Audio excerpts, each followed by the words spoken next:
Creo que no. Don Vinicio, ¿me escucha? Sí, señora, sí, perfecto. Ok, me consulta la que está a cargo de la conexión, que Ujú. si hay alguna indicación en particular con respecto a esta última que mandó, a este enlace. Eh, el último enlace que envié. ¿Sí? ¿Sí? Ah, no, eso es únicamente para quienes deseen descargar el documento completo de la tesis. Excelente, Ujú, excelente. Muy bien, muchísimas gracias. ujú. E Muchísimas gracias. igualmente le envié la presentación para que ahí tengan también ese breve resumen. Perfecto, Ujú. perfecto. Ujú. Sí, sí.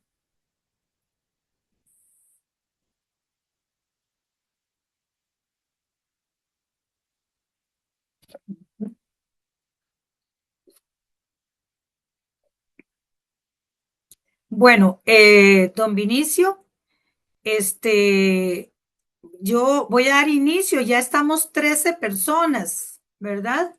Entonces voy a empezar por saludarles. Voy a ver aquí, sí. Eh, bueno, compañeras, muy buenas tardes. De verdad que, como siempre, agradecerles el estar acá en estos espacios o agradecernos más bien, porque estos espacios son vitales para toda esta comunidad de AFUP. Este, Hoy tenemos el tema especial que lo presenta don Vinicio Rojas y hay una también, como siempre, que hemos invitado a algunas de las personas de Jupema. Ha estado José Antonio, ha estado don Juan Pablo y doña Sonia Patricia. Han estado dándonos, facilitándonos información. Entonces hoy tenemos a 2 o 3 personas de la Asociación Gerontológica, perdón, Asociación de Jubilados en Acción. Sí, gracias, disculpe. Eh, entonces, tuve una falta de ortografía. Entonces, sí, tenemos a don Miguel Sobrado. Ahora él se va a presentar como presidente de AJA. Para muchas personas que están acá presentes, recordamos que esta alianza con AJA la iniciamos desde el 2000, vamos a ver, en el 2000, estamos 2025, en el 2023, si mal no recuerdo, que llevamos a cabo un foro y bueno, pues tenemos que en las instalaciones de AFUP y el foro consistía precisamente en conocer, ¿verdad?, nuestras necesidades y conocer qué podemos hacer frente a estos embates que el gobierno nos tiene bien, un poco, digamos, diciéndolo popularmente, arrinconados, ¿verdad? Arrinconadas. Entonces, en ese momento llevamos a cabo un foro en el cual estuvo doña Yamilet Jenkins con parte de AJA y estuvo don Luis Fallas. don Francisco Esquivel estuvo con nosotros en ese momento. Entonces ya para muchas personas desde AFUB son conocidos, ¿verdad? Y para muchas personas son conocidas por la labor que llevamos a cabo quienes pasamos por la Universidad de Costa Rica en aquel momento laboralmente. Entonces también conocemos a estas personas. Les damos de verdad la bienvenida y que no sea de las últimas veces, ¿verdad? Sino que creo que, bueno, yo mañana voy a estar en una actividad también con esta asociación que verdaderamente se ha comprometido a la defensa de las pensiones. La defensa de todas esas afectaciones que vienen y arrancan desde el 2019, ¿verdad? Creo que fue en ese año. Entonces, creo que si estamos hablando del 2019, podemos estar hablando de que tenemos muchos, pero muchos años de espera, ¿verdad? En cuanto a que los gobiernos se pronuncien a favor de de nuestros derechos, y no es que estamos pidiendo absolutamente nada, que no sean nuestros derechos, ¿verdad? Muchos discursos van y vienen, muchos, pero no emocionan, ya no emocionan. Ese es el problema que tenemos. No emocionan porque siempre caen al vacío, porque siempre nos dejan a la espera, ¿verdad? Y más bien, al contrario, siempre tenemos cada vez más situaciones que nos afectan o proyectos de ley que nos afectan, ¿verdad? Yo creo que no es tanto los años que hayamos esperado, ¿verdad? Sino que es lo que importa aquí son las vidas de nosotros, son las vidas. Esto hay que cambiarlo, ¿verdad?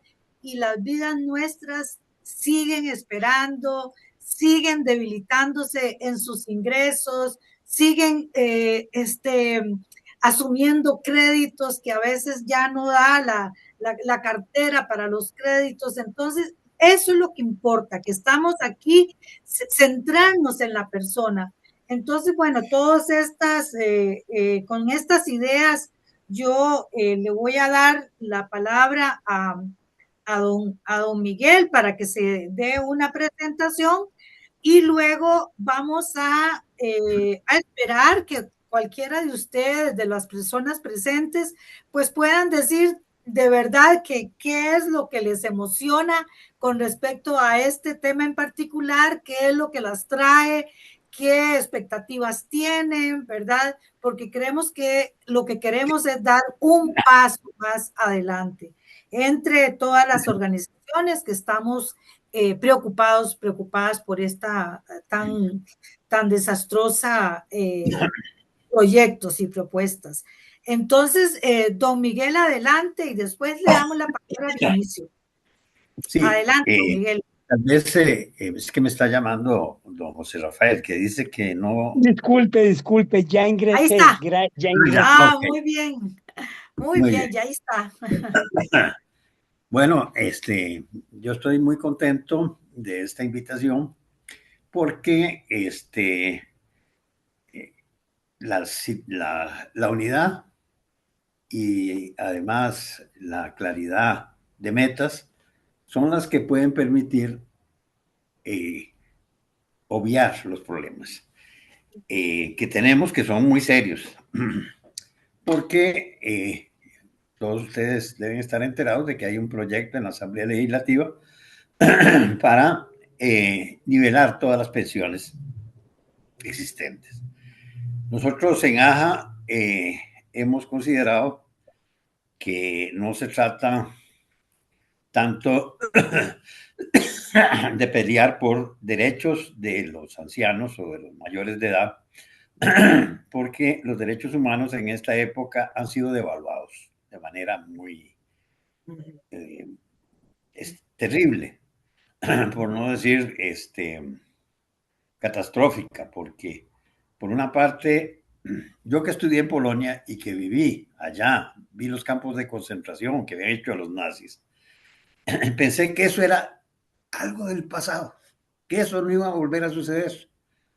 Y ahora resulta que en Gaza, con cámaras y al cielo abierto, matan cualquier cantidad de gente, mujeres, niños, y las potencias occidentales están mandando armas para esa masacre.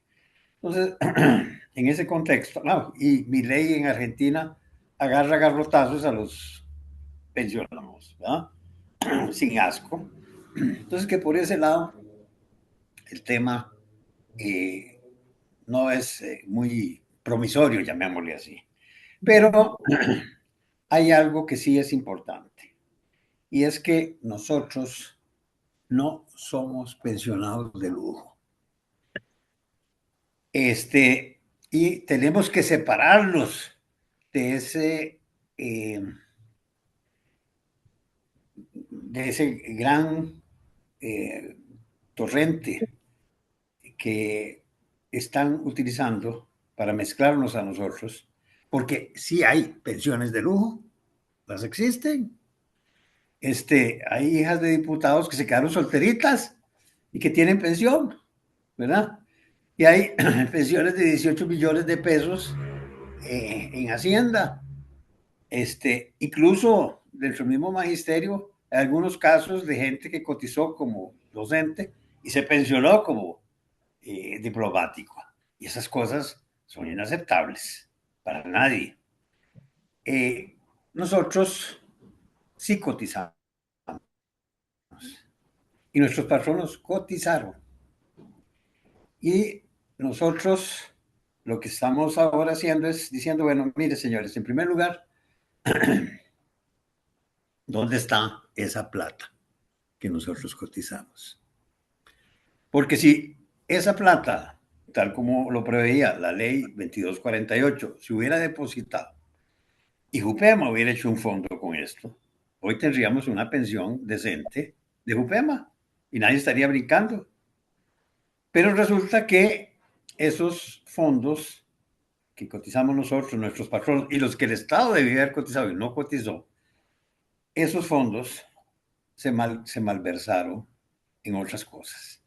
Entonces, la pelea principal es separarnos de esta gente que tiene privilegios. Nosotros estamos contra los privilegios y sabemos muy bien que viene una campaña electoral donde van a tratar de decir, vean, nosotros estamos acabando con los privilegios. Y por eso les vamos a cortar a todos la pensión al mismo nivel de la Caja de Seguro Social. Eso viene y va a tomar muchas dimensiones y hay que estar preparados. En primer lugar, para separarnos. Nosotros no somos pensionados de lujo, no tenemos ningún privilegio. Nosotros, por el contrario, somos víctimas de una estafa porque cogieron nuestras platas para usarlas en otros fines. Y entonces esto va a exigir mucha actitud de todos los docentes, porque esto, incluso yo estoy previendo que va a exigir que nosotros tengamos vallas en las, exigiendo que nos den, nos digan dónde están los recursos que tenemos, para que no nos metan dentro de esas otras cosas que van a venir y que, si ustedes observan, no son fuerzas pequeñas. Entonces, por eso es que estamos haciendo un cambio de líneas estratégicas, apartándonos, no para dejar por fuera los juicios que hemos establecido a través de IRESOT sobre derechos humanos, ¿no? Vamos a seguir con eso, pero vamos a poner el énfasis en todo lo que es las cotizaciones de nuestros recursos, que nos rindan cuenta sobre eso y establecer un juicio en lo contencioso administrativo contra el Estado para que responda por esa malversación de fondos y nos pida disculpas porque usaron nuestra plata para otros fines. Tienen que, en primer lugar, pedir disculpas para negociar, porque esto, mire, esto no tiene salidas jurídicas. La cosa está muy embarreada. Esto tiene una salida política y hay que aprovechar las cosas que vienen en un futuro inmediato. Entonces, por eso es que nosotros hemos invitado a todos los otros compañeros que están en esto para una actividad que tenemos mañana durante el día, en la mañana, para poder transformar esta cosa. Bueno, muchísimas gracias. Disculpe que me excedí, ¿verdad? Gracias a usted, don Miguel. Es No, precisamente lo emocional, es lo que te llega al corazón, esa ofensa, ¿verdad? Que tiene años de estar y que no se resuelve. Y las personas, mientras tanto, sufren de todas estas, bueno, hasta preocupaciones, ¿verdad? Día a día. Bien, entonces, antes de darle la palabra a don Vinicio, si alguien quiere referirse a que quieren conocer, que necesitamos conocer más, cuál es el interés de estar acá en esta gran temática. Si alguno de todos nada más levanta la mano y le damos la palabra para darle el pase a don Vinicio.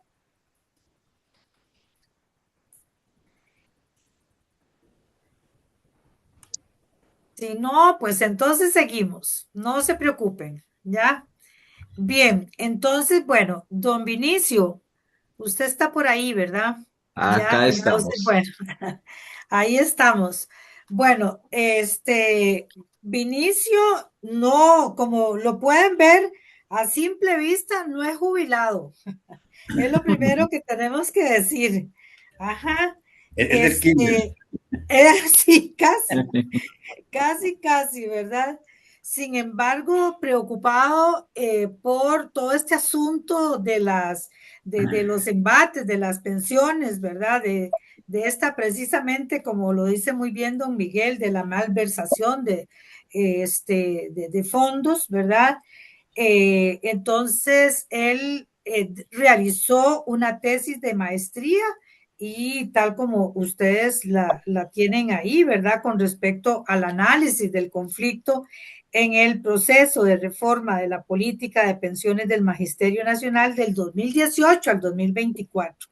Pudo haber sido más atrás, como decíamos antes, pero la sitúa desde el 2018 al 2024.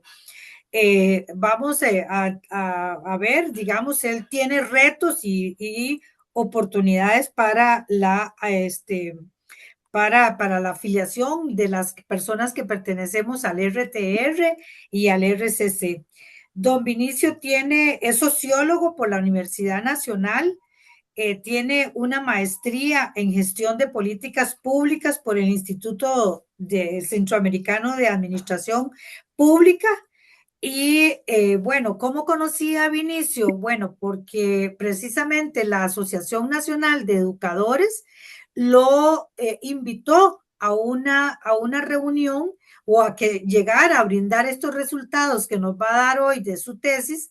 Lo invitó al foro de presidencias y secretarías de JUPEMA, y quedamos verdaderamente impactados de lo que tenemos que hacer, de lo que nos falta que hacer, pero que juntas vamos a poder salir, digamos, salir por lo menos a hacer alianzas, ¿verdad? Y no sufrir solos estos problemas que estamos sufriendo hoy en día. Entonces, don Vinicio, si usted desea, adelante. Si hay alguna persona que quiere referirse al tema o sea, o alguna otra necesidad, pues entonces nada más de que levanta la mano, ¿verdad? Entonces, don Vinicio, por ahí estás.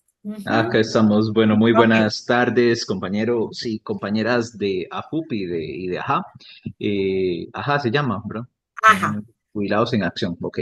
Sí. Muchísimas gracias a doña Sonia por esta invitación para compartir el día de hoy con ustedes. A mí me alegra muchísimo, de verdad, que me den la oportunidad de compartir los resultados de esta investigación, porque, bueno, ustedes que trabajaron en las diferentes universidades públicas saben de verdad lo que uno como estudiante sufre en esos procesos de tesis y a veces duele mucho cuando usted termina la tesis y nada más se engaveta y nunca nadie la lee y nunca nadie le puso atención, ¿verdad? Pero en este caso ha sido diferente, gracias, pues gracias a la ANDE, gracias a JUPEMA, en este caso gracias a FUP, que como dicen de ahí popularmente me están dando pelota por lo menos para yo poder compartir esos resultados y que eso no se quede ahí engavetado. Voy a Claro. compartir una presentación. Vamos a ver, por acá la tengo. Mm, Me avisan si la pueden ver. Ajá. Ah, ok. Sí, la pones en grande, ¿verdad? Ajá, acá. Sí. Ahí se pasó. Ujú. Listo. La estamos observando, ¿verdad? Ajá, sí, está muy Ah, bien. ok, perfecto.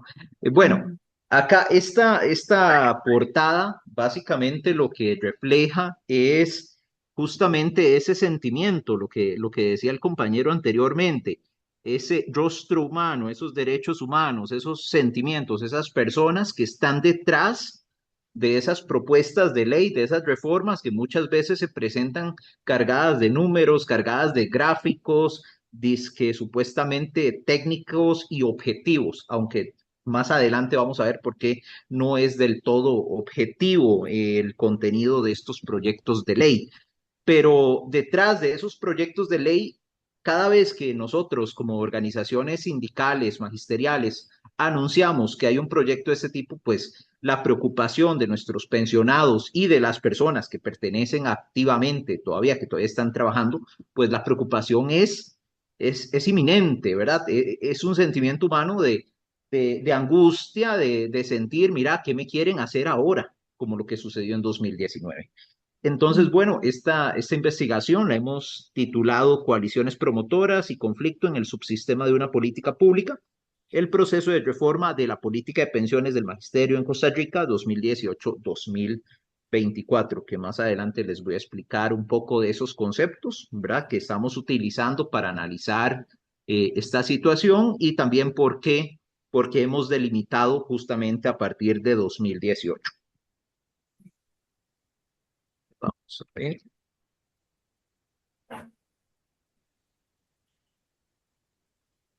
Antes que iniciar propiamente con los resultados de la investigación, quiero compartirles este breve contexto histórico sobre la política de pensiones del Magisterio Nacional. Básicamente es en 1886, compañeros, hace 140 años, cuando los primeros cimientos de una política de pensiones del magisterio se empezó a construir. Nosotros tenemos más presente pues la fecha del 58, ¿verdad? Que es cuando ya se funda JUPEMA, cuando se aprueba la ley 2248, pero previo a eso tenemos que entender que ya habían docentes que tenían preocupaciones legítimas sobre el tema de pensiones. Ya habían propuestas en la Asamblea Legislativa, ya se daban discusiones muy parecidas antes de los 40 a las que estamos dando el día de hoy.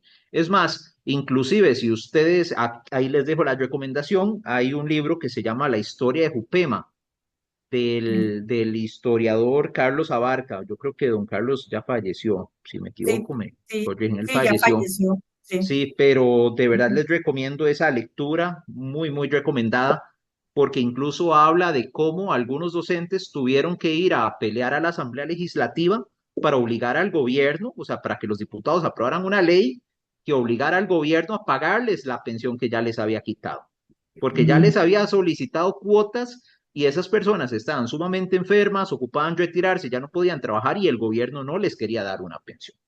Entonces, bueno, ese es el contexto inicial, ¿verdad? De toda esta época de finales del siglo XIX.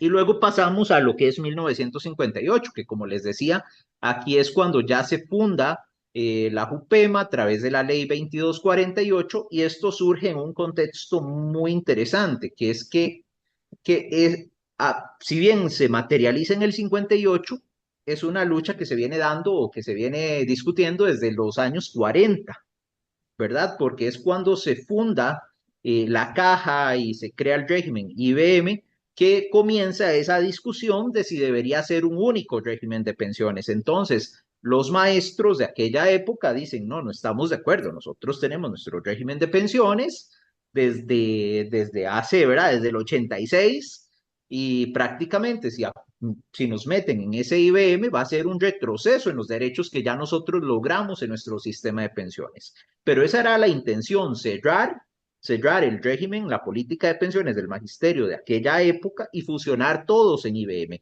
En aquella ocasión, bueno, ANDE, que era la principal organización magisterial de la época, fue la que luchó, fue la que construyó ese proyecto de ley de la 2248, lo llevó a la Asamblea Legislativa y permitió así entonces darle vida, darle continuidad a ese proyecto, a esa política pública. En el 95 también es otra fecha que me parece muy importante que rescatemos aquí, porque es uno de los momentos más conflictivos entre el Estado y el Magisterio Nacional, al menos en nuestra época más reciente. Obviamente, si le hubiéramos preguntado a un docente de los años 60, él o ella nos habría hablado de alguna otra lucha histórica que también se haya producido en aquellas épocas y que, como les digo, bien está en el libro de don Carlos Abad. Pero bueno, en el 95 es cuando se da este gran estallido en nuestra época más reciente, y es importante tenerlo presente, porque quizás estamos en este momento llegando a unas condiciones donde un estallido similar al del 95 podría llegar a repetirse. No lo podemos asegurar, pero tampoco es una opción que descartemos. Entonces, por ahí es que me parece importante recordar siempre esa importante fecha. Ahora sí, vamos a los acontecimientos recientes. Vamos a delimitar por qué 2018. Y es que resulta que en 2016 el gobierno, en aquel entonces de don Luis Guillermo Solís, retomó el tema de pensiones, comillas, comillas, siempre que diga pensiones de lujo, estoy hablando comillas, comillas, retomó ese tema de pensiones de lujo y dijo nuevamente, o sea, lo enmarcó como siempre lo han expuesto, como un tema de reducir el gasto público, que hay que recortar privilegios, que hay que recortar beneficios. Entonces, en aquella época, en 2016, se aprobaron 4 proyectos de ley, que actualmente son las leyes 9380, 9381, 9383, 9388. Sin embargo, en esas 4 leyes, gracias también a la intervención de JUPEMA, lo que fue Magisterio Nacional, los regímenes RTR y RCC fueron completamente excluidos de esos 4 proyectos de ley, ¿verdad? No obstante, al haber sido el Magisterio Nacional excluido en aquella ocasión del 2016, la clase política continuaba teniendo material para seguir explotando ese discurso de las pensiones de lujo y decir, bueno, como aquellos fueron excluidos, significa que no le hemos metido el bisturí completamente a ese flagelo de las pensiones de lujo, como lo dicen ellos. Entonces, en 2018, si ustedes revisan el plan de gobierno en aquel entonces, Carlos Alvarado del PAC, ahí se puede leer donde dice continuar y profundizar con la reforma a las pensiones de lujo que inició en 2016. Entonces, aquí sí, como ya se reformaron otros regímenes con cargo al presupuesto, pero no se tocó a Magisterio Nacional, entonces es a partir de 2018 que empiezan a surgir una gran serie de proyectos enfocados únicamente o principalmente en Magisterio Nacional. Algunos otros también tocan al Poder Judicial y muchas veces nos meten a los dos en el mismo saco, ¿verdad? Pero es en 2018 cuando ya se presentan, ya les digo, fueron 14 proyectos de ley. O sea, en 2019 es que se concreta la aprobación de uno de esos proyectos. pero es en 2018 donde esa maquinaria de la Asamblea Legislativa comienza a producir esos proyectos y se presentan 14 iniciativas en ese periodo 2018-2022, que fue todo el gobierno de Carlos Alvarado. Durante la primera parte del gobierno de Chávez Robles, que es 2022-2024, a donde yo termino el análisis, ahí se da continuidad a algunos de esos proyectos heredados, algunos se retoman y se presentan otros nuevos. Entonces el conflicto que inició en 2018 continuó latente durante 2022, 23, 24 y todavía a la fecha 2025 todavía continúa latente y esto no ha tenido un cierre. Este capítulo no se ha cerrado. Y seguramente ustedes recordarán que cuando se aprobó, cuando se dio el conflicto del 95, eso tampoco inició propiamente en el 95. Ese conflicto había iniciado ya desde la década, desde mediados de los 80s. Y se fue discutiendo, se aprobaban reformas parciales, hasta que llegó ya la última reforma del 95. Pero estos son procesos que inician, por eso se llama análisis del conflicto en el proceso de reforma, porque son conflictos, son procesos que inician mucho antes hasta que llegan a un finiquito. Ese finiquito no sabemos cómo va a ser, no podemos ver el futuro, pero sí nos podemos preparar ante ese eventual futuro, como vamos a ver más adelante. Entonces, ya una vez delimitado, ¿por qué? Porque este periodo 2018-2024, ¿verdad? Y también quisiera decirles que yo voy a estar hablando de subperiodos. Voy a hablar de subperiodo 1, subperiodo 2, subperiodo 3.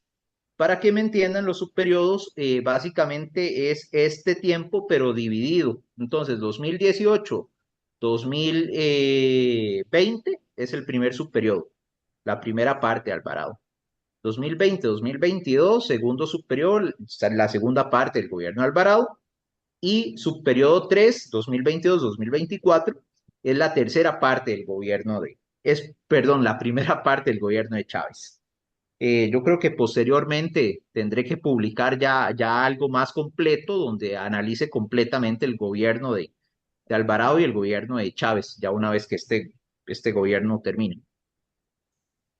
Acá en esta investigación planteamos que efectivamente hay un problema público en esta situación, ya que estas constantes tensiones en el ambiente, en la política de pensiones del magisterio, podría ocasionar que se tomen decisiones de política pública que no tengan el suficiente sustento técnico y puedan ocasionar un daño muy grave, sea a las personas pensionadas o sea a la propia JUPEMA, o bien a ambas. Entonces, el llamado que hace esta investigación es un llamado a JUPEMA, a las autoridades, al sector educativo en general, a que hay que prestarle atención a esta proliferación de proyectos que no siempre tienen el mejor sustento técnico y que podrían ocasionar un daño muy grave, tanto para el magisterio como para la sociedad costarricense en su conjunto. Ahora sí, bueno, este es el objetivo general de la investigación, el cual hemos planteado, para mover esto, ya se me pasó, el cual hemos planteado como evaluar las relaciones de poder entre las coaliciones promotoras que operaron dentro del subsistema de la política de pensiones del Magisterio Nacional en el contexto de un conflicto derivado del proceso de reforma de esa política pública en el periodo que comprende entre el mayo del 18 y mayo del 20. En aspectos metodológicos hemos empleado una metodología cualitativa precisamente para poder profundizar en esas relaciones humanas de poder, esas relaciones entre los grupos, en cuáles son sus estrategias, cuáles son los recursos que utilizan, cuáles son las formas de influencia que tratan de ejercer en el proceso de toma de decisiones. Y básicamente la técnica principal que hemos empleado para eso ha sido el análisis de coyuntura, que el análisis de coyuntura lo que hace es tratar de ver un conflicto que es histórico, que como les decía, tiene décadas, que tiene 140 años, pero lo tratamos de ver en el momento presente. ¿Y por qué lo vemos en el momento presente? Porque eso nos permite tomar decisiones a partir de esa evaluación, decisiones para el futuro inmediato.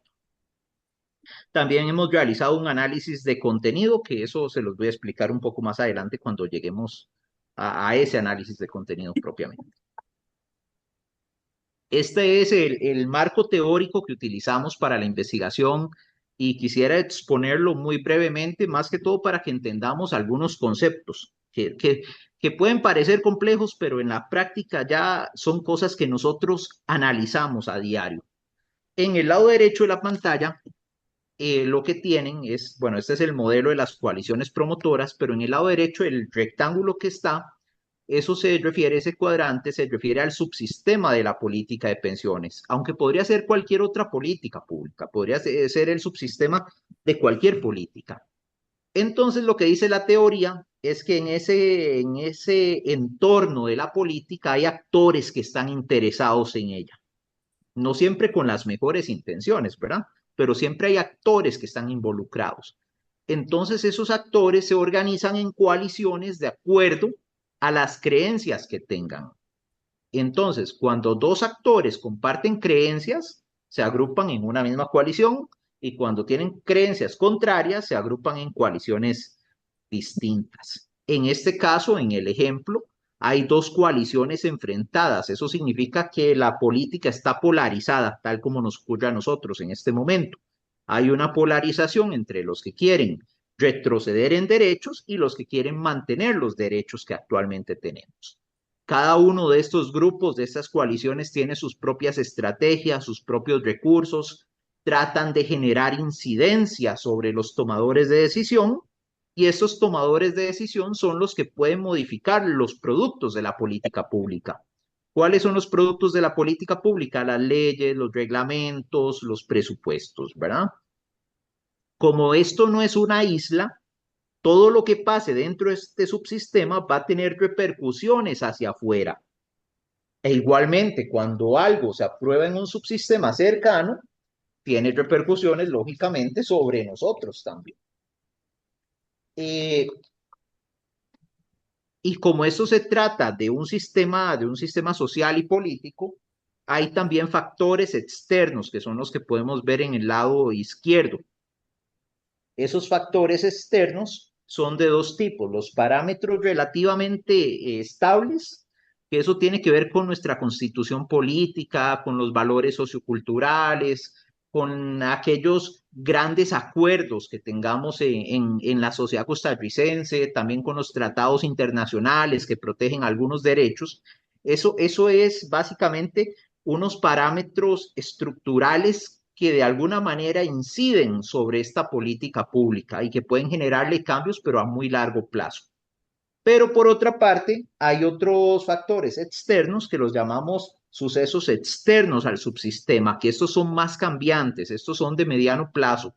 Pueden ser cambios en la opinión pública, cambios en el gobierno, cambios en la situación socioeconómica de la población, que estos también pueden tener efectos o cambios que se den en otro subsistema. ¿Cuál sería un subsistema cercano al nuestro? Por ejemplo, el IBM. Si el IBM sufre alguna transformación, digamos, severa, profunda, no tengamos duda de que eso va a impactar sobre nosotros también. Entonces, bueno, espero que haya quedado un poquito claro el marco teórico, ¿verdad? Con el que estamos analizando este tema.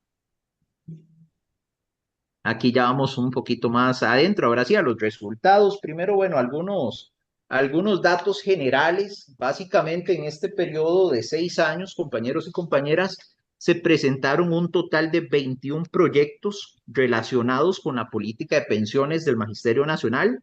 No todos esos proyectos fueron malos, solo 17, ¿verdad?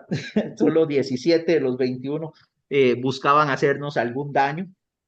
Hubieron otros proyectos, por acá tengo que hubieron también proyectos que modificaban aspectos secundarios. Esos son 4 proyectos que modificaban únicamente aspectos secundarios y un proyecto que incluso buscó beneficiar a la política de pensiones, fortaleciendo las capacidades de inversión de Jupema, el cual también se aprobó en este periodo de tiempo. Entre otros datos, también es importante saber, bueno, cuántos proyectos se presentaron en cada subperiodo. En el primer subperiodo se registraron 7 proyectos, en el segundo 10 y en el tercero 4 proyectos. sea, podemos ver que hay una disminución. El golpe más fuerte quizás se dio entre 2018 y 2019. La agrupación política que más proyectos presentó fue el PLN, con un total de 8, seguida por el PUS con un total de 4.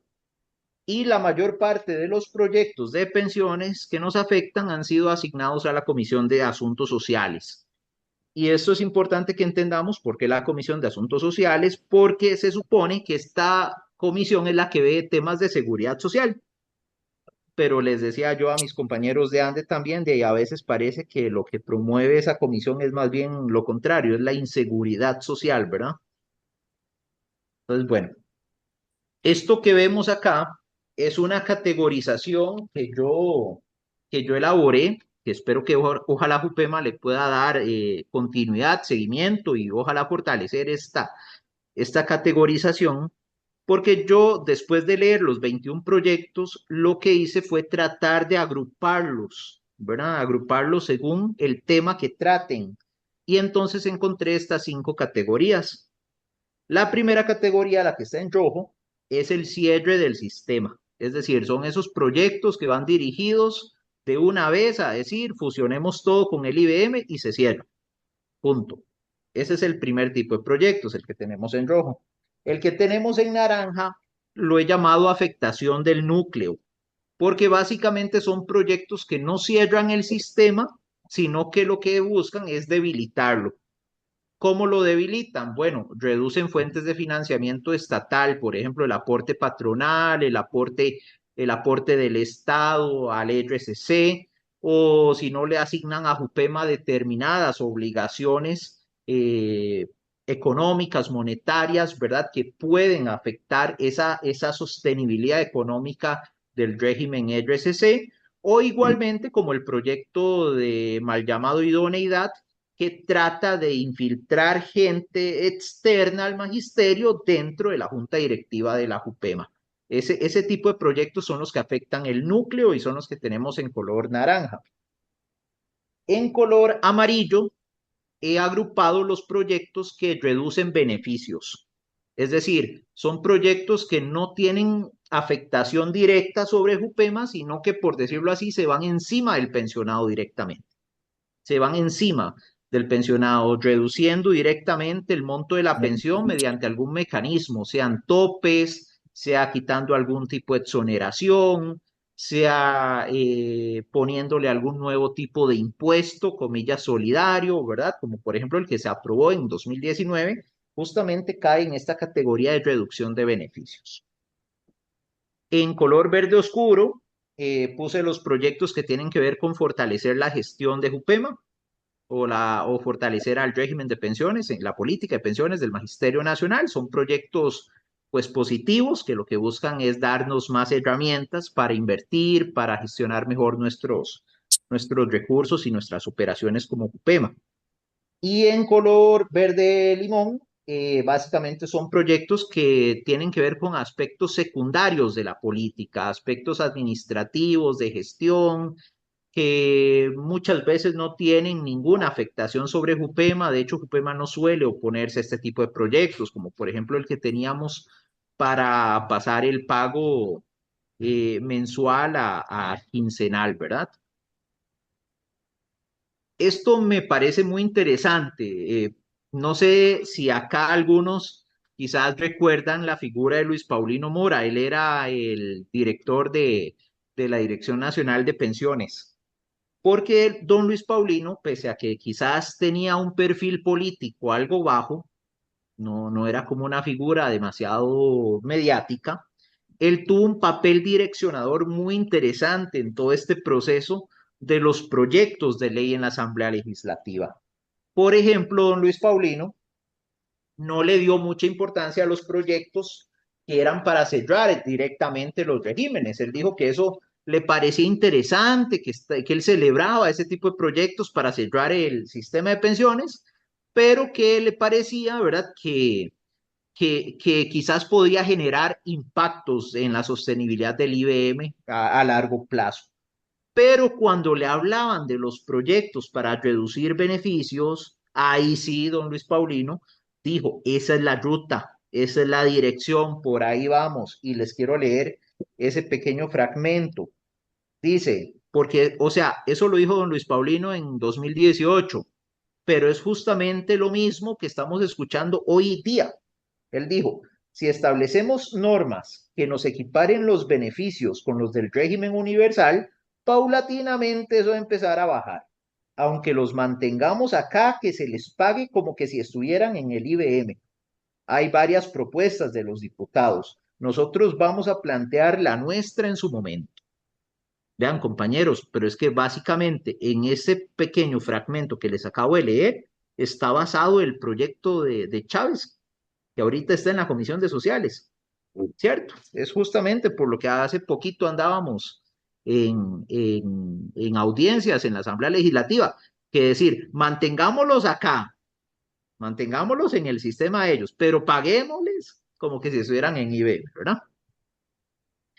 En los primeros hallazgos, a grandes rasgos, lo que yo encontré es que efectivamente esa influencia que tuvo don Luis Paulino Mora llevó a que esos proyectos enfocados en reducir los beneficios, los que el cuadrito naranja, ¿verdad? Son los que tuvieron mayor fuerza, son los que han tenido mayor fuerza en estos últimos 6 años. Ellos principalmente en ese primer subperiodo se enfocaron mucho en esas iniciativas de ley, en hacerlas avanzar, hasta que lograron la aprobación del proyecto de Xiomara. Cuando se aprueba el proyecto de la exdiputada Xiomara Rodríguez, el interés por ese tipo de proyectos comienza a disminuir. ¿Por qué? Por una cuestión constitucional, de pues que usted no le puede quitar más del 50% de la pensión a una persona. Entonces, bueno, ya no podían seguirse yendo encima del pensionado, queriendo quitarle más y más. Solo este gobierno, que es bastante terco, ¿verdad? Que pese a que sabe que es inconstitucional, sigue insistiendo con un proyecto de ese tipo.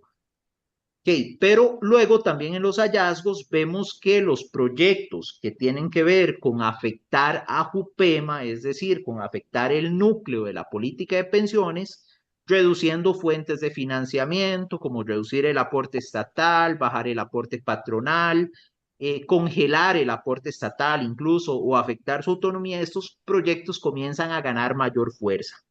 Estos proyectos tuvieron especial interés, digamos, durante esta primera parte del gobierno de Chávez, con proyectos como el de Pilar Cisneros, ¿verdad? O el proyecto de, como les decía, la mal llamada idoneidad.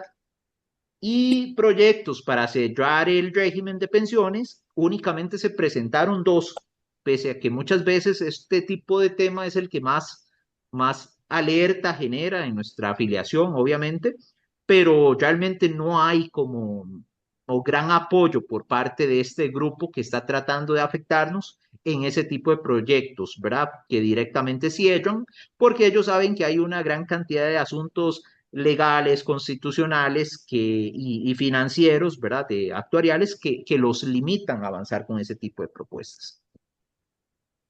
Cuando hacemos el análisis de qué está pasando en esta política pública del Magisterio Nacional, nos encontramos, como les decía, con dos coaliciones bien demarcadas, bien identificadas. Una, que lo que busca es reducir las fuentes de financiamiento de la política, debilitarla y al mismo tiempo afectar a las personas beneficiarias de este sistema. Y por otra parte, una coalición completamente en contra. Un alambrito con clarito. ¿Pasó algo? Un segundito. Apague los... Ya se silenciaron, ya, Sonia. Ya, ok, gracias, Francine. Ok, perfecto, confirmamos. Ahí hay otra coalición que más bien está en contra de la primera, que precisamente somos todos nosotros, que cuanto más sumemos, mejor, porque eso somos nosotros. Somos lo que yo llamé la coalición defensora de la política de pensiones del Magisterio Nacional. Esta coalición defensora lo que busca es mantener estables las condiciones de la política y tratar de preservarla por muchísimo tiempo más, manteniendo el sistema funcionando y manteniendo al mismo tiempo los derechos de las personas pensionadas y jubiladas. Esto es una síntesis de lo que ocurrió básicamente en el gobierno de Carlos Alvarado. Recordemos que ese gobierno empezó muy fuerte en 2018 con el tema de la reforma fiscal. En ese año, en ese 2018, se buscó posicionar una narrativa que culpaba a los empleados públicos de la crisis fiscal de aquella época. Entonces, con el fin de poder aprobar aquello que llamamos el combo fiscal, ellos trataron de convencer a la población con un discurso de que los empleados públicos, gran éxito. De hecho, entre los actores que aún continuaron cooperando estuvo el gobierno, ¿verdad? En la figura de Pilar Cisneros, con doña Rocío Aguilar de la SUPEN. Esa alianza continuaba algo fuerte. De hecho, en una ocasión nos encontramos, llegamos a una reunión con doña Pilar y para sorpresa nos vamos encontrando a la gente de SUPEN metida en el despacho de ella. Y uno dice, pero ¿qué es esa barbaridad? O sea, ¿cuál independencia de SUPEN entonces, verdad? Estaba ahí la gente, los técnicos de SUPEN metidos en el despacho de doña Pilar. Entonces, sí hubo una buena cooperación entre doña Pilar y la SUPEN, pero al no haber una buena cooperación con el resto de fuerzas políticas, por ejemplo, con el Partido Liberación Nacional y con el Partido Unidad Social Cristiana y con el resto de partidos representados en la Asamblea Legislativa, se dificultó el avance de esa agenda. Pero eso es algo totalmente temporal, eso es básicamente un conflicto temporal entre élites políticas que eventualmente llegará pues a subsanarse y continuarán con su agenda. En esta segunda fase, aquí es donde les decía, esta es otra parte de la investigación, donde lo que hicimos fue el análisis de contenido. Entonces, básicamente, yo agarré la exposición de motivos de esos proyectos, les hice un análisis de contenido, igual como a otros comunicados y otras cuestiones, noticias que se publicaban en torno al tema, con el fin de tratar de entender cuáles son las creencias de esa coalición, ¿verdad? ¿Cómo es que ellos están entendiendo el tema? Lo primero que se encuentra es que esta gente traslada intencionalmente, es lógico, traslada intencionalmente el tema de pensiones desde la discusión social a una discusión fiscal, ¿verdad? Entonces ya este tema no se aborda con un sentido humanista, sino que se aborda con un sentido meramente fiscal y financiero, y uno lo puede evidenciar en los diferentes proyectos de ley donde siempre se empieza hablando en términos de las finanzas públicas. En lugar de hablar de las personas, siempre se habla las finanzas públicas tal, hay que sanear las finanzas públicas, tenemos que realizar tales recortes, tales, ¿verdad?, ajustes, y siempre es en este ámbito en el que se está discutiendo el tema de pensiones. Otro tema que ellos abordan y que lo hacen muy explícito en los proyectos es que ellos no coinciden tampoco a las personas pensionadas del Magisterio Nacional casi como algo menos que seres humanos, como algo menos que seres humanos. De una vez se les llama pensionados de lujo, privilegiados, élite corrupta, ¿verdad? Y entonces primero nos dicen, el Estado tiene un problema. El Estado tiene un problema financiero. Luego tenemos a esta élite corrupta de pensionados de lujo y entonces el mecanismo que necesitamos es recortar esos privilegios. Recortar esos privilegios mediante diferentes mecanismos fiscales como impuestos, como eliminar algún tipo de exoneración, como eliminar fuentes de financiamiento público, ¿verdad? Entonces, ellos esto que es un recorte a derechos sociales, lo resignifican y dicen que se trata de un acto de solidaridad y de justicia con el resto del pueblo costarricense. Anteriormente el compañero decía, bueno, es que nos meten a todos en el mismo saco, ¿verdad? De disque pensiones de lujo. Es cierto, siempre nos han metido a nosotros en el saco de pensiones de lujo. Y el tema es que pensión de lujo ni siquiera es un concepto técnico, no tiene sustento teórico, no es científico hablar de pensiones de lujo, eso no existe, eso es un eslogan. Eso es un eslogan más que todo publicitario que ellos han utilizado para cargar la culpa de la situación de las finanzas públicas sobre personas pensionadas de clase media. Si bien en algún momento hubieron algunos excesos en temas de pensiones, como que la clase política agarraba a gente que se dedicaba a las relaciones exteriores, venían acá, trabajaban 1 año, 2 años en las universidades y salían con una superpensión. Bueno, eso ya se ha acabado. Eso ya está regulado, eso ya fue reformado desde la década de los 90. Entonces, no es justo continuar cargando la culpa sobre las personas que actualmente ya tienen ese derecho a la pensión o que están prontamente a jubilarse. Eso en cuanto a la coalición, ¿verdad? En cuanto a la coalición promotora de la precarización, llamémosle hoy. Es que por términos más académicos yo les tuve que llamar coalición promotora del cambio.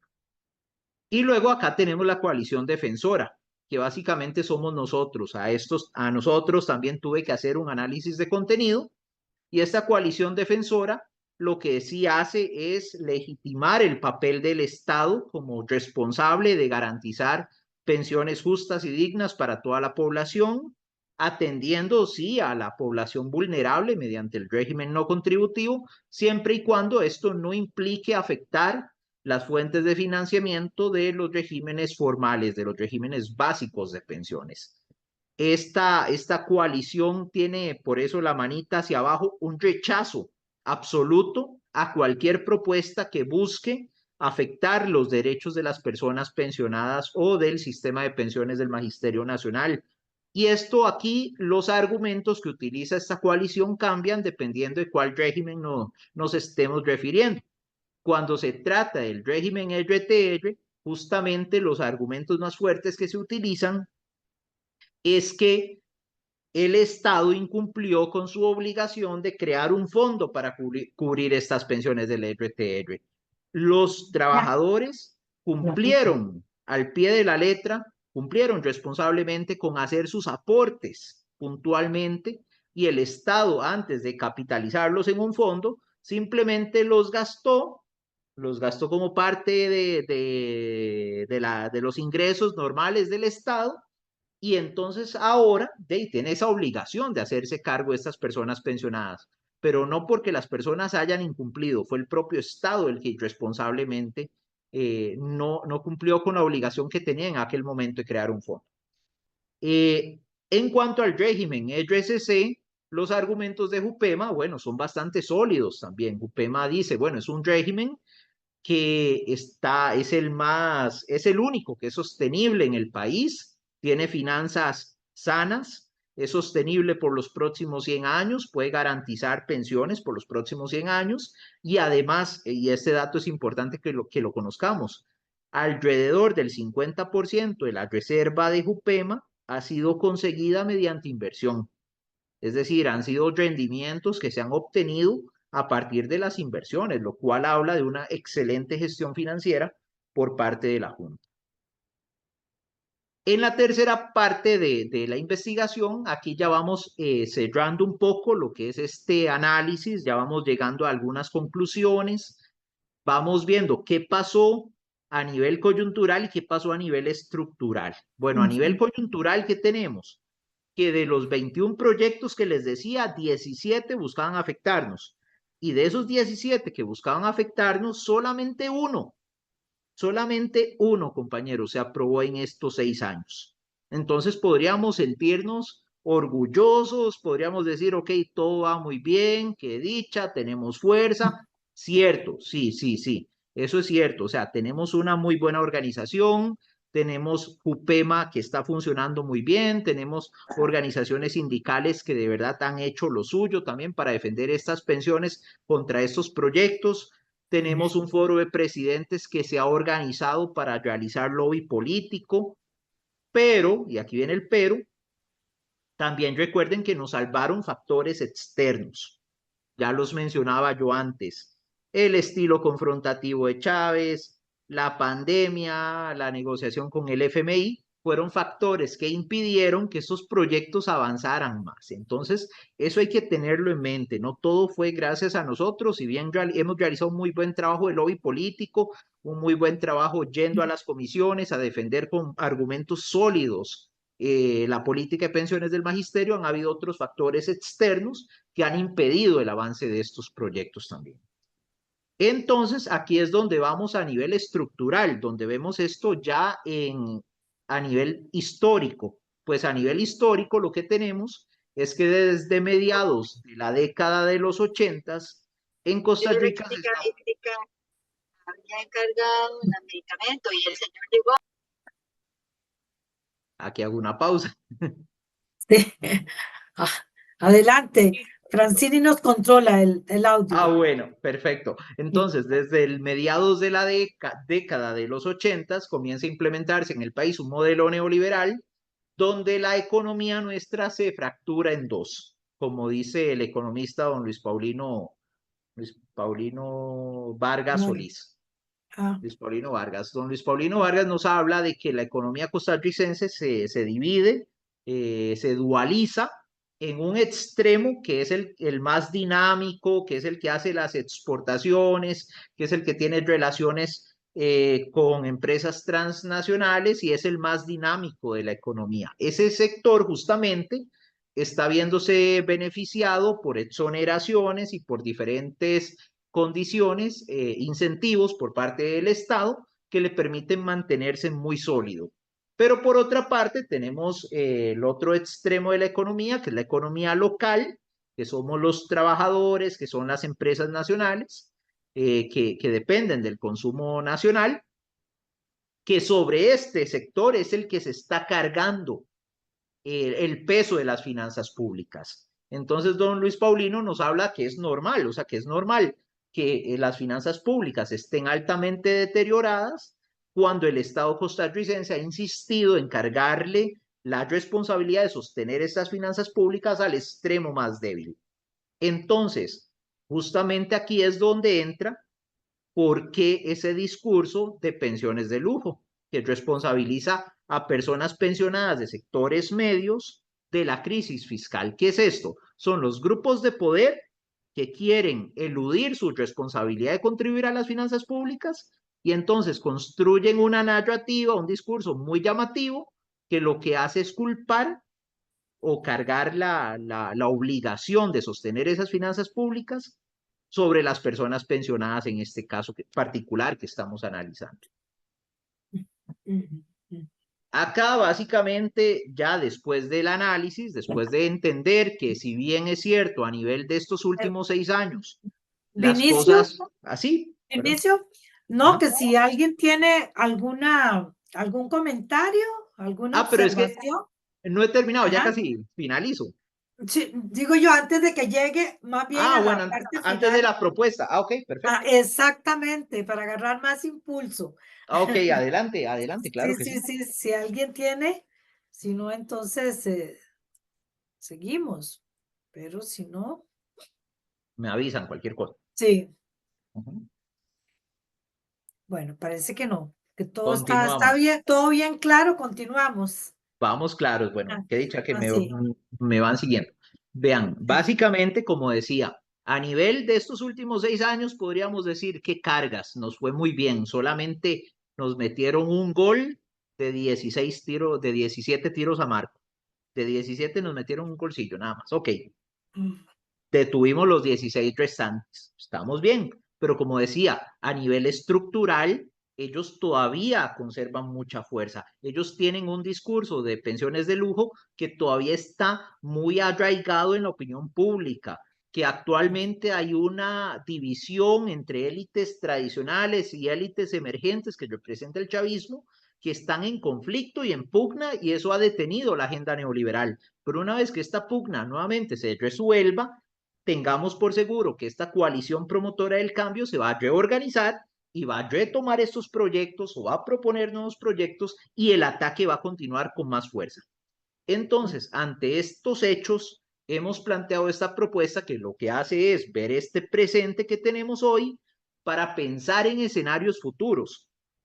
Y entre los escenarios futuros está el más apocalíptico que podamos imaginar hasta el más glorioso que podamos imaginar, ¿verdad? El tema es que cuando uno entiende cuáles son las condiciones del presente, puede tomar acciones para lograr un futuro deseado. O sea, para darle un empujón al futuro que uno quiere alcanzar. Entonces, en ese marco de ideas es que hemos preparado esta propuesta respetuosa para Jupema, para que la junta directiva en su autonomía y con su criterio técnico pueda decidir cuáles de esas ideas tal vez le sirvan, algunas, tal vez otras las descarten, pero bueno, ellos serán los que tomen estas importantes decisiones. La primera propuesta dice creación de una unidad especializada en asuntos legislativos y gubernamentales. Básicamente esto es a partir del análisis de que de ahí en los últimos 6 años se presentaron 21 proyectos de ley. Yo creo que eso de sobra justifica que Jupema tenga una unidad especializada en estos temas para dar seguimiento en la Asamblea Legislativa, para dar un seguimiento permanente a la coyuntura política, para medir fuerzas, para detectar oportunidades, para detectar amenazas, para hacer lobby político con actores clave, tanto institucionales como políticos. La segunda propuesta dice liderar un espacio de articulación intersectorial para la defensa de los derechos de las personas pensionadas. ¿A eso a qué me refiero?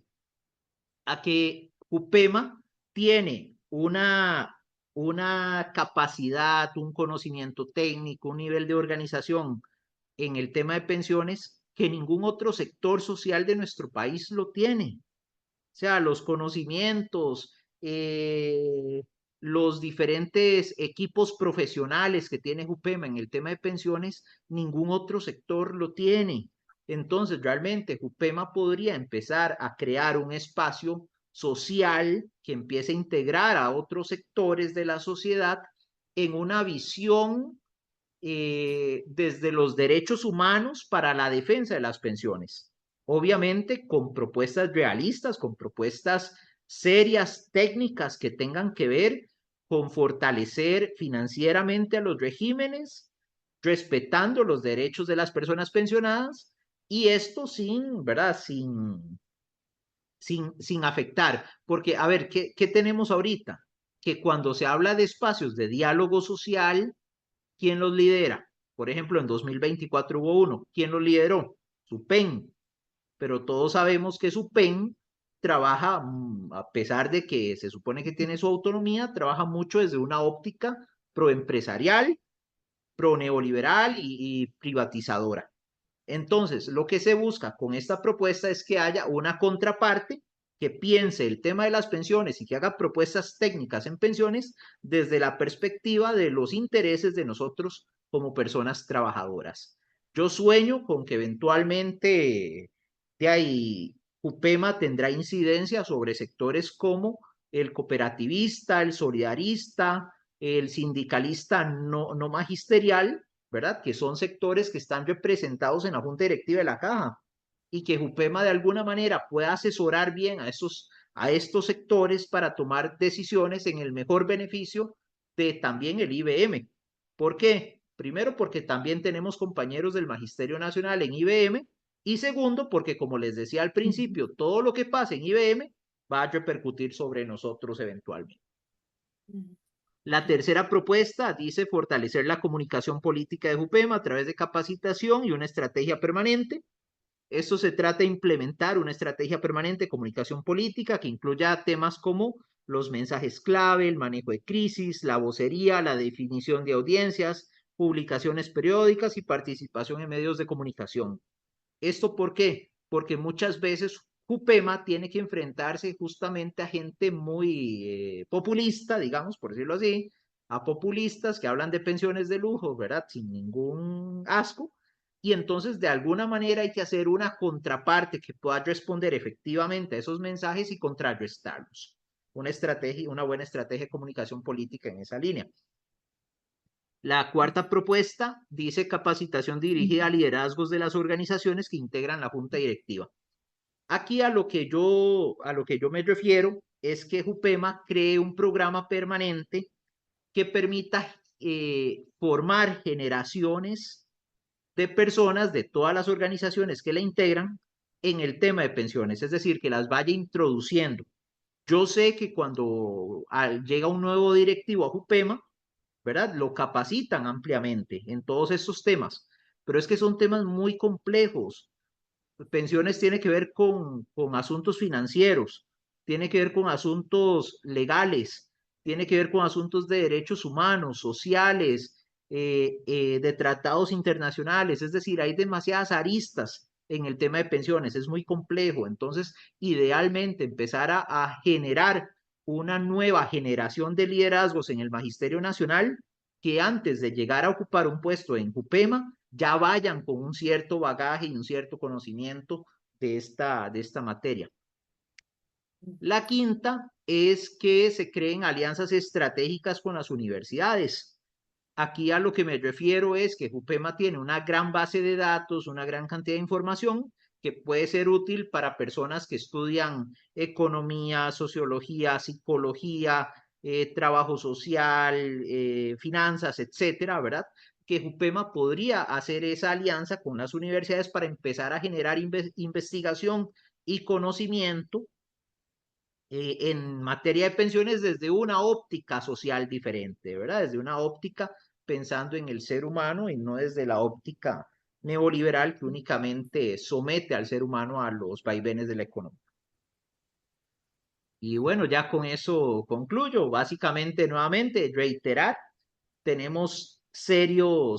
actualmente tenemos esta agenda de pensiones más o menos detenida, más o menos frenada, de hecho por el asunto del proyecto de jornadas de 12 horas probable que le dieron vía rápida, eso va a estancar todavía más la agenda legislativa, es poco probable o casi imposible que en esto que queda del gobierno de Chávez algo avance. Sin embargo, a partir del 2026, pues vienen cosas bastante serias, ¿verdad? Probablemente las fuerzas de las élites políticas, esas fuerzas políticas se van a reorganizar. Esa coalición que quiere afectarnos puede reagruparse nuevamente en una alianza a partir del 2026 y entonces estos proyectos de los que estábamos conversando podrían volver a resurgir en ese momento y la propuesta de acción que he presentado básicamente lo que busca es que JUPEMA pueda estar preparada ante ese escenario. Muchas gracias. Muchísimas gracias, don Vinicio. Vamos a ver si no hay alguien que tenga interés de hacer algún comentario, yo voy a entonces adelantarme.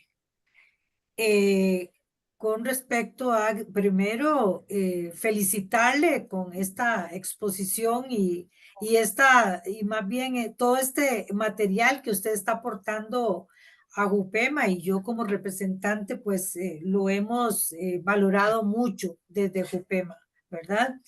Ya usted lo mencionó, estuvo dentro del foro de presidentes y secretarios y entonces dentro de esto precisamente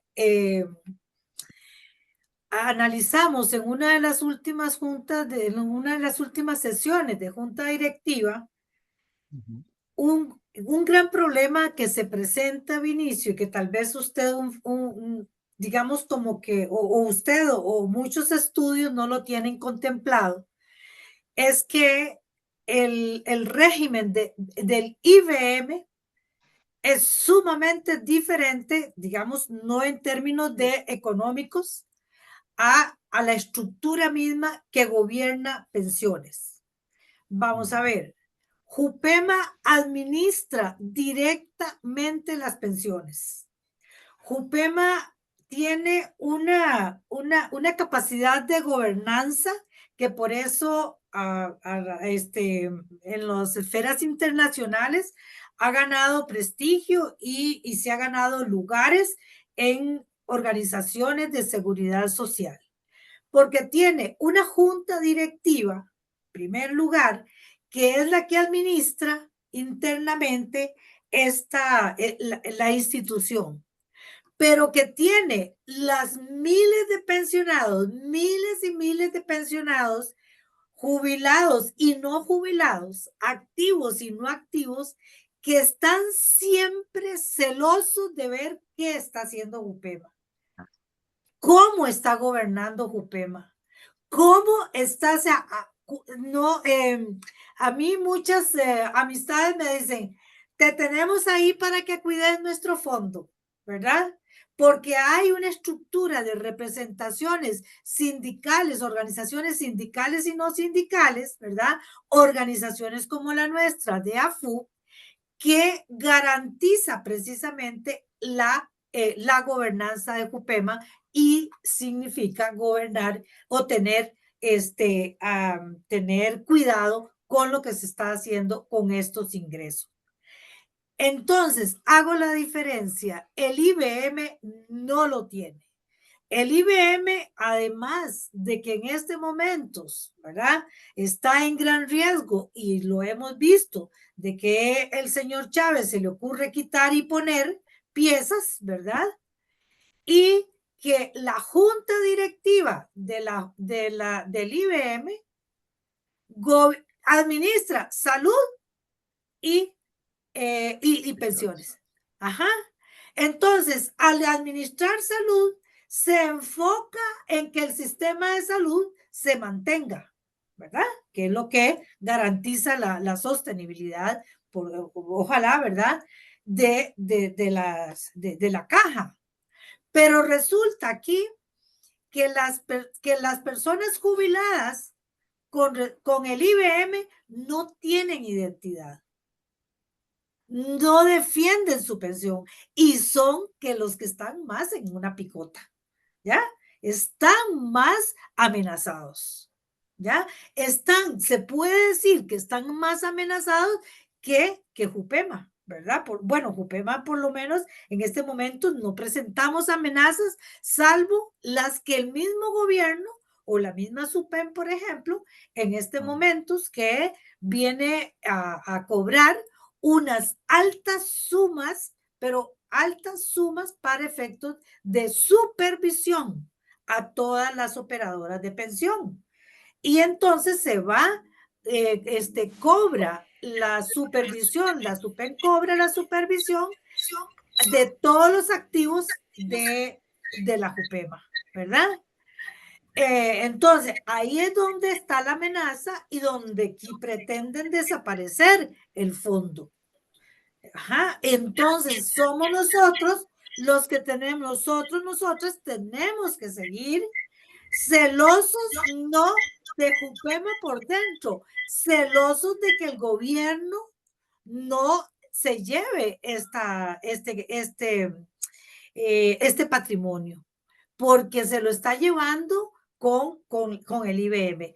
El IBM creo, y no, tal vez ustedes, alguien aquí no me deja mentir, aparentemente llega hasta el 47, al 2047, el rendimiento del IBM. ¿Y qué han hecho? ¿Y qué estamos? Y bueno, yo no soy del IBM, pero muchos jubilados y jubiladas del mismo magisterio no han reaccionado frente a esto, ¿verdad? Entonces, bueno, mucho que hablar. Ante esta discusión, ante este análisis, Jupema en este momento le presentamos desde la junta directiva digamos, el tomar una estrategia que sea el líder de un diálogo nacional para llegar a consensos. Ajá, para ver que podemos llegar a consensos de todos estos regímenes. Esa es la propuesta que hasta en este momento, o sea, y les digo que hoy estamos lunes, en esta semana Jupema tiene el asunto de vacaciones, pero fue la semana pasada y si mal no recuerdo fue el martes de la semana pasada que le presentamos al director ejecutivo que nos presentara la propuesta sobre este diálogo nacional y que fuéramos digamos, los líderes en cuanto a esto, o sea, los que convocamos, no los líderes, ¿verdad? Sino que entonces los que hacemos esta participación y estas invitaciones. Entonces, a mí me llena de satisfacción escuchar, ajá, sí, don Miguel, ya le doy la palabra, a mí me llena de satisfacción y bueno, hoy tenemos 21 personas y en otros momentos hemos tenido más de 36 personas, hemos llegado Yo creo que ha sido por las vacaciones mismas, ¿verdad? Pero yo tenía que cumplir con el horario porque es los segundos lunes de cada mes, entonces pues cumplí con el horario. Pero sí es cierto que hoy tenemos una baja que lastimosamente, pues tenemos 21 personas, siendo a FUB más de 1,400 personas. Pero bueno, la idea es más bien ir a como levantando las sábanas, sacudiéndonos y viendo a ver todas estas acciones que podemos llegar a hacer. Don Miguel, adelante. Sí, vean, a mí me parece muy interesante el trabajo que nos ha presentado el compañero, pero yo quisiera señalar que estamos en un país que cada vez es más rico. Ustedes pueden entrar a inteligencia artificial en Perplexity o alguno de los otros y decir, bueno, ¿cuál era el ingreso per cápita de Costa Rica en el año? Eran como $5,000. ¿Cuál es el ingreso per cápita del costarricense al año 24? $17,000. ¿Qué es lo que pasa? Que en general la riqueza nacional sigue creciendo gracias a la inversión en educación que ha creado este país, ¿verdad? Solo que la forma en que se reparte la riqueza pues es diferente. Hay un 20% de la economía, que es la economía que llaman moderna, que absorbe el incremento de ingresos.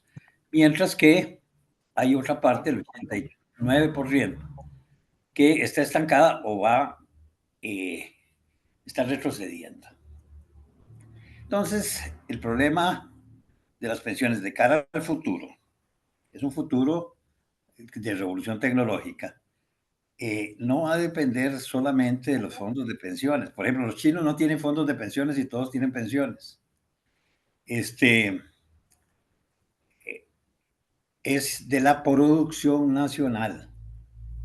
Es la producción nacional la que va a ir definiendo las cosas. Incluso Elon Musk, que es un supermillonario, ha dicho, tal vez se le fue la lengua, que en el futuro todas las personas tienen que tener un ingreso mínimo por haber nacido. Porque estamos entrando a un mundo de alta tecnología. Incluso, por ejemplo, yo estoy residiendo actualmente en Santa María de Dota y ahí ya hay experiencias muy buenas de cómo utilizar los drones para controlar la fertilidad de los suelos y cómo con los mismos drones atender los cultivos sin usar agroquímicos y por el contrario metiendo especies que den sombra. Hay un reportaje de la Deutsche Welle sobre eso, ¿verdad? Y yo diría que hay que pensar en alianzas, especialmente con el sector campesino, que es el que está pagando los platos rotos de este país, porque es el que contribuye, el sector tradicional, es el que contribuye a mantener este estado. Mientras que el sector moderno tiene exoneración de impuestos, contribuye indirectamente a través de los impuestos de venta y los salarios de las personas que están ahí, pero no contribuye como tendría que contribuir.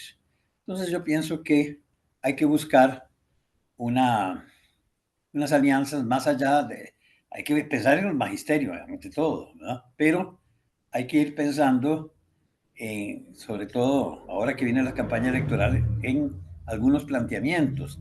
Ahí en Santa María de Ota, yo mañana le puedo pasar una información a doña Sonia, unos dirigentes campesinos y están planteando una reforma de descentralización del país. Porque si ellos no tienen el control, por ejemplo, de la educación en su propia zona, no van a tener futuro. Y el gobierno les está quitando la educación y les está quitando recursos para la salud, ¿verdad? Entonces, el problema, yo creo que hay que darle una dimensión más allá de los intereses nuestros, sino ver nuestros intereses dentro de los intereses nacionales, ¿verdad? No sé si ustedes vieron una entrevista que le hicieron a don Jorge Vargas Cuyel, el director del Estado de la Nación, donde Evelyn Fagler le dijo, bueno, ¿cómo está la economía?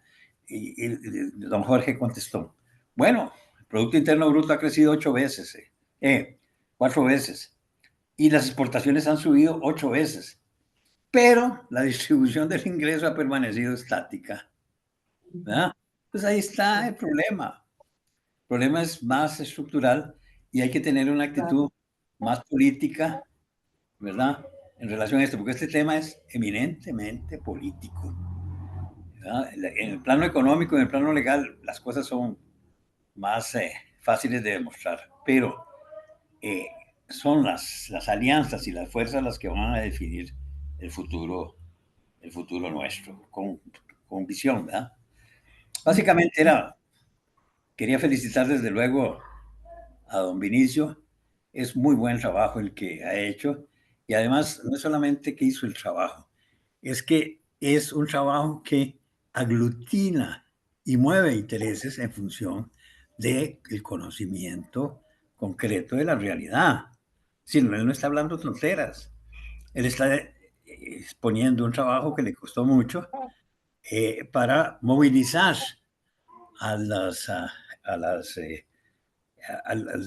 a los docentes, no solamente de los pensionados, sino en general los que vienen atrás, porque atrás vienen, si no hay reformas, no van a tener futuro, va a ser algo espantoso, ¿verdad?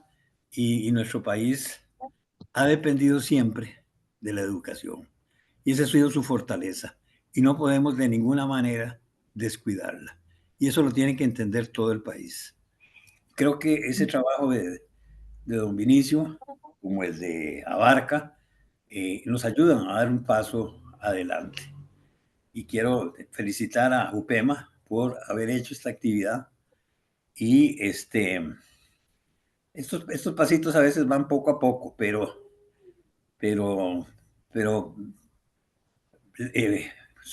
piano piano se va lontano, dicen los italianos, ¿verdad? Y ese es un paso importante en esa línea. Muchísimas gracias por invitarme. Gracias a usted, don Miguel. Su intervención mueve, y precisamente esto que usted señala del estudio de Vinicio es que nos permite movilizar, ¿verdad? O sea, estas aglutinaciones que hace con respecto a los periodos que se ha hecho y, o sea, desde a dónde venimos siendo afectados por el gobierno, ¿verdad? O por los gobiernos.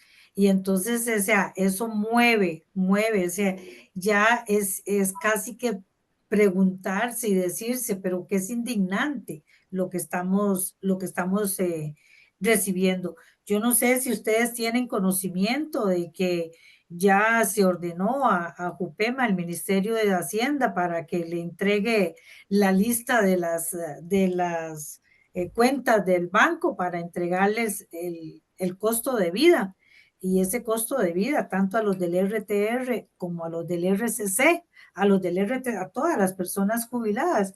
Y esto hasta que da vergüenza decir cuál es el costo de vida que tasó el gobierno. Entonces, o sea, son demasiadas los golpes, las violencias, ¿verdad? Que da el gobierno a toda esta población del magisterio. Yo sí creo, igual como don Miguel, sí creo importante hacer las alianzas con otros sectores, ¿verdad? Porque de pronto estamos trabajando solos o podemos llegar a ser nosotros como que vamos a ir a la defensa de las afectaciones o de los derechos, ¿verdad?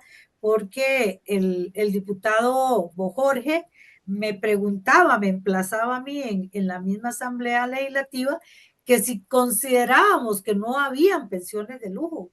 Y yo contundentemente mirándole a los ojos le digo, no hay. No hay, en Jupema no hay pensiones de lujo.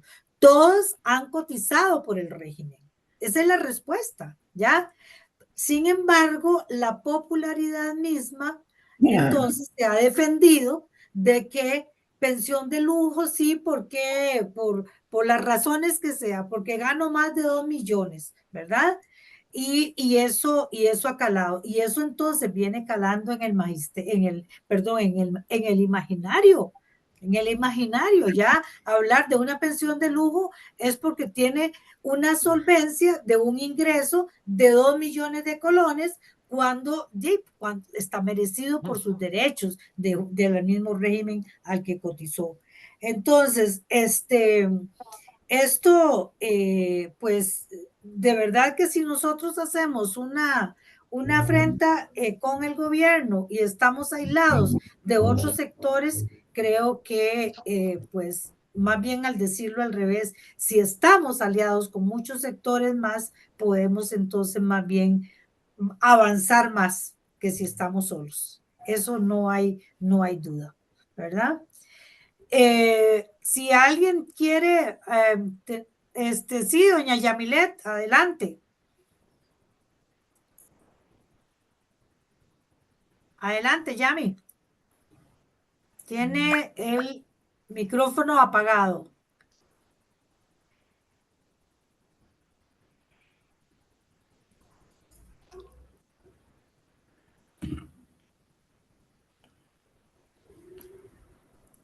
Yamilet tiene el micrófono apagado.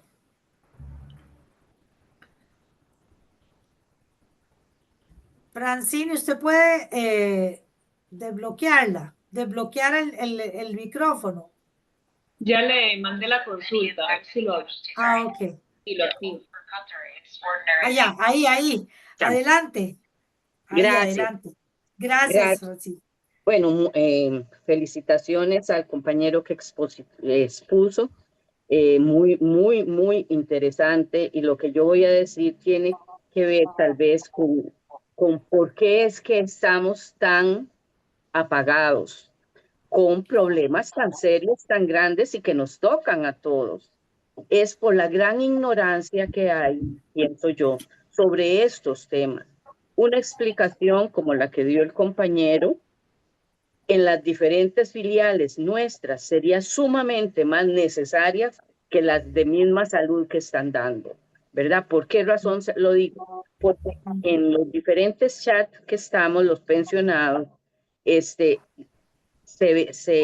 escriben constantemente gente que ni siquiera sabe en qué régimen está, gente que no sabe cómo pedir un permiso, o sea, hay demasiada ignorancia sobre el propio régimen que nos cobija. Entonces, lo que Sonia decía al inicio, de que mucha gente cuando sabe que usted está en una comisión o en algo es, mira, acordate que yo soy de tu régimen para que me defendas, acordate que todos nosotros somos de los mismos. No, es que se debería estar explicando este tipo de asuntos para que la gente tome conciencia, porque no la hay. Es más, un gran problema es lo que vemos ahora. Hoy debería estar reunida toda la gente que pertenece a FU, porque es un problema que nos pega a todos. Pero usted no oye divulgación sobre esto mismo. La gente no sabe, inclusive preguntan, mira, ¿me quedo en el IBM o me voy? Un asunto que es tan personal. Me parece que una explicación tan detallada como lo ha hecho el compañero hoy, apegado, inclusive, que y yo porque la vida me ha permitido en los últimos años conocer mejor a don Miguel. Don Miguel, desde que yo lo conozco, insiste, esto es un tema político. Él a mí directamente, a veces cuando yo opino de alguien, me dice, Yamile, esto es un tema político, ¿verdad? Ahora, y eso desde hace muchísimo tiempo. Es más, vean cómo han surgido asociaciones alrededor del tema de las pensiones. La gente está sumamente asustada, pero no sabe cuál es el coco que la está asustando. O sea, oyen, inclusive, hoy a raíz de un asunto que vi que pusieron ahí en AFUP Heredia. Eh, se, se hacía un señalamiento al gobierno muy exacto, muy interesante. Y entonces la gente sale, ay, qué pereza, que quiten a ese, porque solo cosas feas nos dicen y yo quiero estar feliz en mi vida.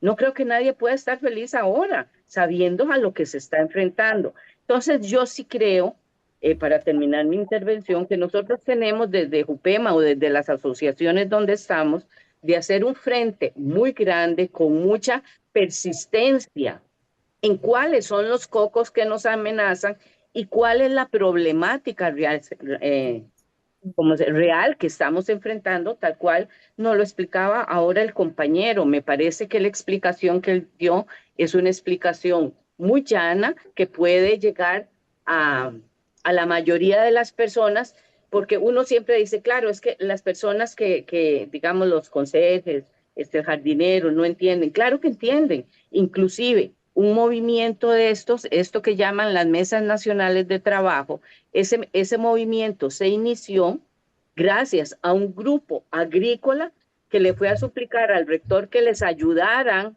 en su problemática de lo que el gobierno les estaba haciendo, ¿verdad? Inclusive hace poco leí en uno de esos que señalaban que agricultores se han quedado sin casa, sin tierra, sin comida, sin trabajo y sin oportunidad. Y esas voces no se oyen. Y yo recuerdo que la primer voz que yo, como ser humano, serio, responsable, oí fueron las voces de unos agricultores que le llegaron a pedir auxilio a la Universidad de Costa Rica, ¿verdad? Entonces, de alguna manera, sí, debemos tratar de que estas explicaciones, o sea, que dilucidar quién es el coco y cómo, ¿verdad? ¿Por qué? Porque yo sé que la misma ignorancia habla de que, pobrecito el presidente, es que no lo dejan gobernar. No, hay que explicarles por qué no es pobrecito el presidente y por qué no son pobrecitos los que están tomando estas acciones. Así es que esa era mi intervención. Yo abogo porque podamos hacer explicaciones muy puntuales sobre cuáles son los cocos que nos están cayendo y cómo se unen los diversos, cómo se unen, en desgracia, los diversos regímenes que hay en el país, ¿verdad? En ese sentido iba mi intervención, Sonia. Y un gusto ver a don Miguel. Hace tiempo no lo veo. Y está muy bien, don Miguel. Igualmente, gracias. Muy bien, muchísimas gracias, muchísimas gracias. Eso es una gran propuesta, eso es una propuesta muy, muy, ¿qué les digo? Asertiva, la propuesta que está dando Yami, de que se habilite un espacio para llegar a las diferentes filiales a dar esta charla. Yo creo que ahí, bueno, voy a comprometer a ver si podemos hacer algo conjuntamente entre mi persona, ahí está don Adalberto, que es el presidente, y creo que está don Edgardo, creo que por ahí lo vi, y que es el coordinador de las filiales. Yo creo que es el momento de ponernos a pensar, de validar verdaderamente el llegar. Si, por ejemplo, para decirle a Vinicio que Vinicio, esta estructura de AFUP, hay 7 filiales distribuidas en el país. Turrialba, Cartago, San José, Heredia, estamos con también Occidente, San Carlos y Guanacaste. Entonces, si yo me pongo a revisar acá, creo que hay una persona de Guanacaste, ¿verdad? Pero bueno, no, o sea, faltan las personas de Guanacaste, falta por ahí si veo algunas de Occidente, bueno, y así sucesivamente. Yo creo que es un buen momento para tomar decisiones más adelante, ¿verdad? Pero sí dejar planteada esta propuesta que aprovechar para darle más seguimiento, más pensamiento a esta propuesta que hace Yamilet. Entonces, no sé Gracias. sí, con gusto. Ujú.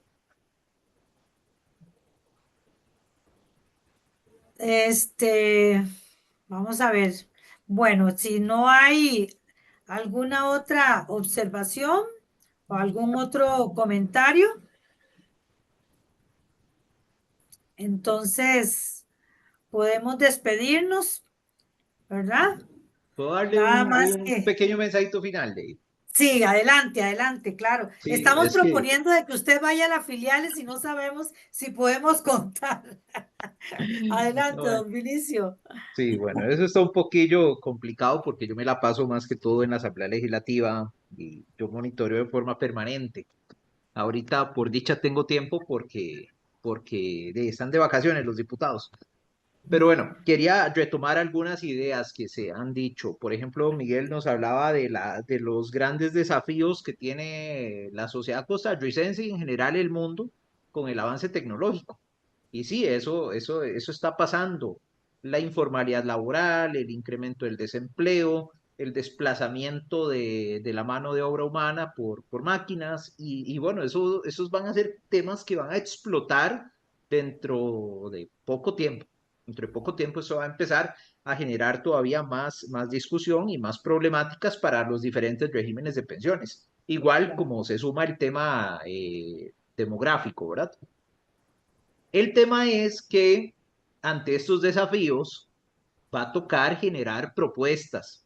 Definitivamente van a haber reformas, van a haber cambios profundos en los regímenes que nos van a tocar a nosotros también, nos van a tocar a Magisterio Nacional. El asunto es que, ¿pasó algo? Y Hola, ¿me yo sí, escuchan? sí, Sí, yo sí sí. la escucho. Ah, ok, Sí. es que están compartiendo ahí una pantalla. Perfecto. Ok, a lo que me Ajá. refiero es que el otro grupo, la otra coalición promotora de la precarización, podríamos llamarla, que está unida a partir de intereses neoliberales, que tiene una ideología totalmente de derechas, pues ellos ya están organizados, ellos tienen una propuesta, ellos tienen sus formas de ver el mundo y van a orientar esa gran reforma hacia sus intereses económicos, hacia el interés del gran empresariado. ¿Qué nos toca a nosotros? Hacer una Exacto. contrapropuesta, hacer la resistencia. Pero nosotros solos, como Magisterio Nacional, no podemos.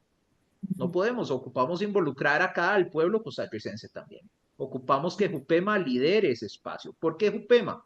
Porque, como les decía antes, no hay otra organización o no hay otro movimiento social en Costa Rica que tenga las herramientas técnicas, logísticas, operativas en materia de pensiones como las tiene UPEMA, que realmente son envidiables, y que el IBM tiene muchísimo que aprender de Jupema, de la Junta Directiva de Jupema. Lo decía doña Sonia, el asunto de la transparencia, de la representatividad, de la rendición de cuentas que hay de la Junta Directiva de Jupema hacia sus representados, eso es envidiable. Yo sí sé quién me representa a mí, yo soy del IBM, yo sé quién me representa a mí en la junta directiva del IBM, doña Marta Rodríguez. Pero el 99% de los que están en IBM no tienen ni la menor idea de quién es Marta Rodríguez. Exacto. ¿Cierto? Ahí tenemos Exacto. un gran desafío de ver cómo logramos ese mismo nivel de legitimidad y representatividad, rendición de cuentas que tiene Jupema, cómo logramos que el IBM aprenda algunas de esas buenas prácticas también. Y quería cerrar con lo que dijo la compañera que participó ahora, ¿cómo se llama? Yamilet, Doña Yamilet. Yamilet. Vea, doña Yamilet, exactamente.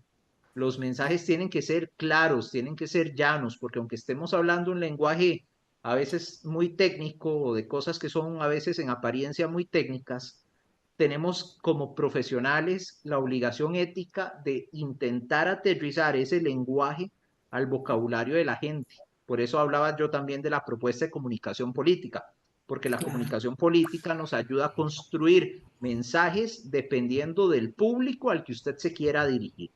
Y yo entiendo que si usted está en el auditorio de la UCR, probablemente ahí el lenguaje va a ser súper elevadísimo y muy poca gente lo va a entender, pero le aseguro que ese mismo profesional que dio ese discurso súper elevado en el auditorio debería tener la capacidad de bajar esos conceptos al lenguaje popular y poder transmitir efectivamente esta información a la mayor cantidad de personas posible. Muy bien, muchísimas gracias. Entonces nos quedan retos y oportunidades. Bueno, agradecerles de verdad que cariñosamente el que hayan estado. Terminamos con 19 personas y eso es bastante, ¿verdad?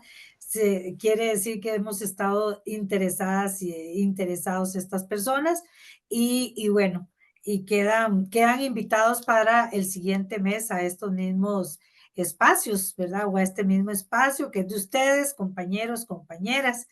Y de verdad que muchísimas gracias por haber compartido hoy. Bueno, entonces nada más que desearles una linda semana y muchas gracias. Entonces vamos aquí a doña Carmen Vargas, ¿tiene la mano levantada? Doña Carmen, es que como no la veo.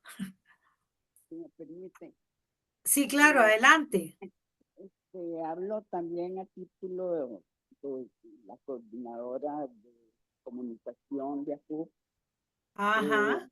El trabajo, la presentación del compañero ha sido muy clara y es importante tenerla a mano para poder difundirla.